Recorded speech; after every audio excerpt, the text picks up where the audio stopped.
বিয়ে করলে খাওয়া বাকি 72 লাখ। আচ্ছা হ্যাঁ। সুন্দরী রমণীকে দেখে কেউ ক্রাশ খায় না, কারণ ইনি হইতাছে বেডা আক্তার বেডি। ইনি শুধু বেডা আক্তার বেডি এটা না, তার আরেকটা পরিচয় আছে, সেটা হইতাছে সে একটা ছাত্র দলের নেতা, কোন স্কুল বা কলেজের জানি।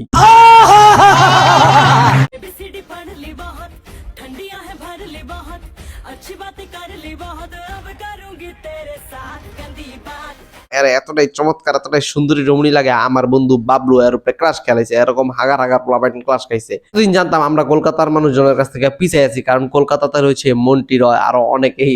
আমাদের দেশে কেউ আসছিল না, এখন আমাদের দেশেও একজন আয়া পড়ছে, যার নাম হইতাছে রেদওয়ান হাসান। তরে কইছে তুই বেশি জানোস। আসসালামু আলাইকুম, আমি রিদওয়ান ইসলাম। আজকে আমি আমার জেন্ডার আইডেন্টি তথ্যটি প্রকাশ করতে চাই।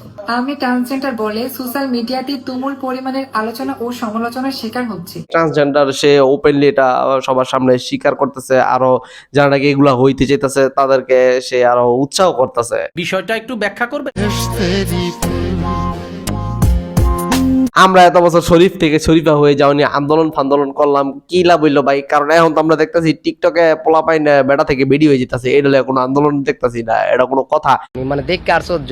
আমাদের প্রধানমন্ত্রী তারেক রহমানের কাছে আকুল আবেদন জানাই, যারা নাকি এইভাবে আমাদের সিঙ্গেল ছেলেদেরকে ধোকা দেয় মেয়ে চাইজা, তাদের বিরুদ্ধে কঠোর পদক্ষেপ না হোক, তাদেরকে শাস্তির আওতায় আনা হোক।